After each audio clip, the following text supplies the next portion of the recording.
नमस्कार दोस्तों, मेरा नाम विनीत तिवारी है और एक बार फिर से आपका मेरे चैनल फिन कार्ड सोल्यूशन में स्वागत है। आज के इस वीडियो में हम अपने व्यूअर के कुछ क्वेश्चनों के आंसर देना चाहेंगे जो उन्होंने हमसे कमेंट सेक्शन में किए थे। जिसमें से पहला क्वेश्चन था, क्या हर कैटेगरी के दो फंड लेना सही है? ये चीज़ हर क्लाइंट के हिसाब से वेरी भी करती है। हर क्लाइंट की रिस्क प्रोफाइल के हिसाब से, उसके इन्वेस्टमेंट किए गए अमाउंट के हिसाब से, साथ ही उसका टाइम होराइजन क्या है, उसकी रिस्क प्रोफाइल कैसी है, इस हिसाब से ये चीज़ें वेरी भी करती हैं। और अगर आप मेरे क्लाइंट्स की बात करें तो मेरे क्लाइंट्स में ज़्यादातर आप देखेंगे, जब भी मैं लार्ज कैप फंड्स की बात करता हूं तो मैं लार्ज कैप फंड में ज़्यादा डाइवर्सिफिकेशन नहीं चाहता। मेरे हर क्लाइंट के पोर्टफोलियो में आपको ज़्यादा से ज़्यादा एक लार्ज कैप फंड ही मिलेगा। मैं कभी भी 2 या 3 या 4 लार्ज कैप रखना पसंद नहीं करता।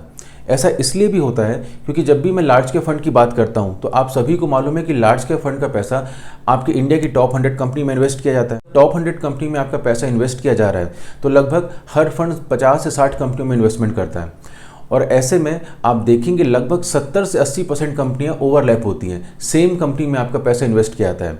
और कोई भी एडवाइज़र या कोई भी डिस्ट्रीब्यूटर ये आपको कभी नहीं बता सकता कि आज से 15 साल बाद, 10 साल बाद या 20 साल के बाद कौन सा फंड आपको 1 या 2% एक्स्ट्रा रिटर्न बना के देने वाला है। तो ये एक बहुत बड़ा रीज़न रहता है क्योंकि लार्ज कैप के पोर्टफोलियो में ओवरलैपिंग स्टॉक की बहुत ज़्यादा होती है।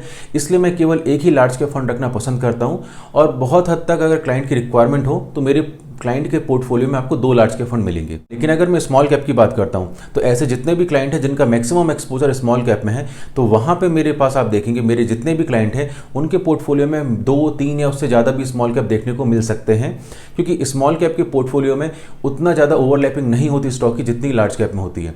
स्मॉल कैप में आप देखेंगे लगभग 35 से 40% की ओवरलैपिंग होती है, लेकिन ये चलता है, इसमें कोई दिक्कत नहीं है। मेरे जितने भी क्लाइंट हैं उनके पोर्टफोलियो में स्मॉल कैप में आपको 2 या 3 फंड देखने को मिलेंगे, लेकिन लार्ज कैप में आपको केवल एक ही फंड देखने को मिलता है या मैक्सिमम 2। तो ये पूरा आपके ऊपर डिपेंड करता है कि एक बार इन्वेस्टमेंट करने के पहले थोड़ा सा आप ये देख लें जिस कैटेगरी में आपने इन्वेस्टमेंट किया है वहाँ पोर्टफोलियो ओवरलैप तो नहीं हो रहे। ऐसा तो नहीं कि दोनों फंड्स ने लगभग सेम कंपनी में आपका पैसा इन्वेस्ट किया हो, तो थोड़ा सा ये जरूर देख लें कि आपके फंड में ओवरलैपिंग कम से कम हो। अब दूसरा क्वेश्चन एक मुझसे पूछा गया था कि सर 5 साल के लिए मुझे इन्वेस्टमेंट करना है, 5 साल के लिए हम किस फंड में इन्वेस्टमेंट करें? तो देखिए, जब भी मैं 5 साल में इन्वेस्टमेंट की बात करता हूं, अगर आपका टाइम होराइजन 5 साल से कम का है तो मैं डायरेक्टली इक्विटी फंड में इन्वेस्टमेंट करने के लिए आपको हमेशा से मना करता आया हूँ। हाँ, अगर आपका टाइम होराइजन 5 साल के ऊपर का है, आप मेरे पुराने वीडियो भी उठा के देख लें, मैं हमेशा आपको 5 साल से कम समय के लिए इक्विटी म्यूचुअल फंड में इन्वेस्टमेंट करने के लिए मना करते आ रहा हूँ।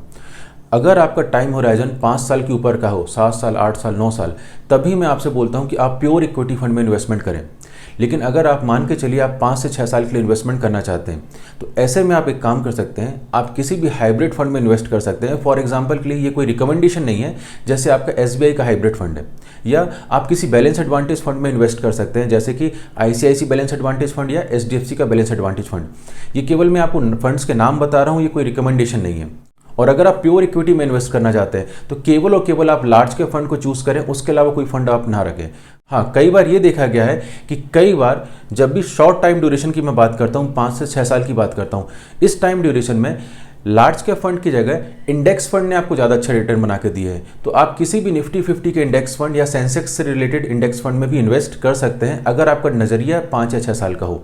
यहाँ पे एक चीज़ को ध्यान रखिएगा, मैंने केवल यहाँ पे इंडेक्स फंड को रिकमेंडेशन किया है केवल 5 से 6 सालों के टाइम पीरियड के लिए, लेकिन लॉन्ग टर्म में हमेशा देखा गया है कि इंडेक्स फंड से ज़्यादा अच्छा रिटर्न बना के दिया है आपके एक्टिव लार्ज कैप फंड ने। और इसके ऊपर मैं एक अलग से वीडियो भी लेके आऊँगा बहुत जल्द आपके सामने, जिसमें मैं आपको क्लियर करूँगा कि मैं क्यों आपसे जब भी शॉर्ट ड्यूरेशन की बात करता हूँ 5 से 6 साल की, तो उस समय मैं इंडेक्स फंड को रिकमेंडेट कर देता हूँ, लेकिन लॉन्ग टाइम ड्यूरेशन के लिए मैं कभी भी इंडेक्स फंड को रिकमेंडेट नहीं करता। अब तीसरा क्वेश्चन है जो कि पिछले कई महीनों से लोग हमसे लगातार पूछ रहे हैं, एक्सिस म्यूचुअल फंड के बारे में। क्योंकि पिछले कई महीनों से एक्सिस म्यूचुअल फंड के बहुत सारे फंड हैं, जैसे एक्सिस का मिड कैप फंड ले लीजिए, फ्लेक्सी कैप फंड ले लीजिए, उसका ब्लू चिप फंड ले लीजिए, वो अच्छा रिटर्न बना के नहीं दे रहे थे और कैटेगरी से भी बहुत खराब रिटर्न बना के दे रहे थे।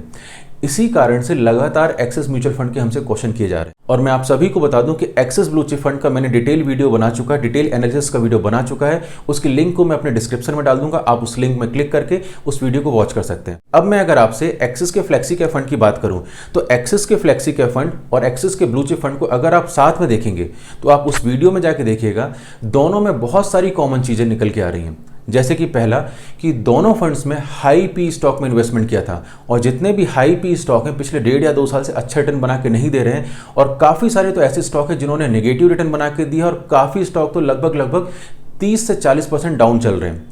एक ये सबसे बड़ा रीज़न है कि एक्सिस का फ्लेक्सी कैप फंड हो या ब्लू चिप फंड हो, दोनों आपको रिटर्न बना के नहीं दे रहे। दूसरी कॉमन चीज़ क्या है, दोनों के पोर्टफोलियो में लगभग काफ़ी सारे स्टॉक कॉमन है। जैसे कि मैंने वहाँ पे आपको डिस्कस किया था कि वहाँ पे पोर्टफोलियो ना चलने का सबसे बड़ा विलन क्या था, एवेन्यू सुपरमार्ट और आईटी सेक्टर। सेम यहाँ पे भी आप देखिएगा, जैसे वहाँ पे एवेन्यू सुपरमार्ट में लगभग 5.5 से 6% की हिस्सेदारी थी, यहाँ पे भी आप देखिएगा एवेन्यू सुपरमार्ट में आपकी 5.5 से 6% की हिस्सेदारी है। अब दूसरा, अगर आईटी सेक्टर की बात करूं, वहां पे भी आईटी सेक्टर में लगभग 10% के आसपास का इन्वेस्टमेंट था। अगर आप फ्लेक्सी कैप के भी पोर्टफोलियो को देखेंगे तो यहां पे भी आपको दिखेगा कि आईटी सेक्टर का 7 से 8% का एक्सपोजर है। अगर आप दोनों पोर्टफोलियो को ध्यान से देखेंगे तो दोनों पोर्टफोलियो में आपको कोटक बैंक भी मिल जाएगा, आपको पीडीलाइट भी मिल जाएगा, आपको एशियन पेंट भी मिल जाएगा, आपको पीआई इंडस्ट्री भी मिल जाएगी और ऐसे बहुत सारे कॉमन स्टॉक मिल जाएंगे जो कि पिछले 1.5 या 2 साल से रिटर्न बना के नहीं दे रहे। तो एक बार अगर आप मेरा पिछला वीडियो ध्यान से देखेंगे एक्सिस ब्लू चिप फंड का और उस पोर्टफोलियो को कंपेयर करेंगे एक्सिस के फ्लेक्सी कैप फंड के साथ, तो दोनों चीजों में आपको कॉमन चीज देखने को मिलेगी। लगभग 25 से 30% स्टॉक ऐसे होंगे जो कि हाई पी स्टॉक थे, जिन्होंने पिछले 1.5-2 साल से रिटर्न बना के नहीं दिया है, क्योंकि लगभग 25% स्टॉक अगर आपका रिटर्न बना के नहीं दे रहे हैं तो वो फंड परफॉर्म नहीं कर सकता। जैसा कि मैंने आपको पिछले वीडियो में बताया था, ये कोई भी स्टॉक खराब स्टॉक नहीं है, ये सभी स्टॉक अच्छे हैं, बस ये अभी रिटर्न बना के नहीं दे पा रहे। तो इसमें थोड़ा सा आपको टाइम देना पड़ेगा। अगर आपका पुराना इन्वेस्टमेंट है तो आपने पुराने इन्वेस्टमेंट को कंटिन्यू करें। अगर आपने कुछ ही समय हुआ इन्वेस्टमेंट किए हुए, आप 2 या 3 महीने ही हुआ इन्वेस्टमेंट किए हुए, तो आप चाहें तो इस फंड को स्विच करके किसी और फंड में जा सकते हैं। लेकिन अगर आपका बहुत पुराना इन्वेस्टमेंट है, 3 साल 4 साल पुराना, तो आप इस फंड के साथ कंटिन्यू रहें, कोई दिक्कत नहीं, अपनी एसआईपी को कंटिन्यू करें। तो आज के वीडियो में इतना ही। हम हर वीक में कोशिश करेंगे कि हम एक छोटा सा वीडियो बना सकें जिससे आपके हर क्वेश्चन के जवाब हम आपको दे सकें। तो मिलते हैं नेक्स्ट वीडियो में। अगर आपको वीडियो पसंद आ रही हो तो चैनल को लाइक, सब्सक्राइब और शेयर करना ना भूलें। तो मिलते हैं नेक्स्ट वीडियो में, तब तक के लिए जय हिंद, जय भारत।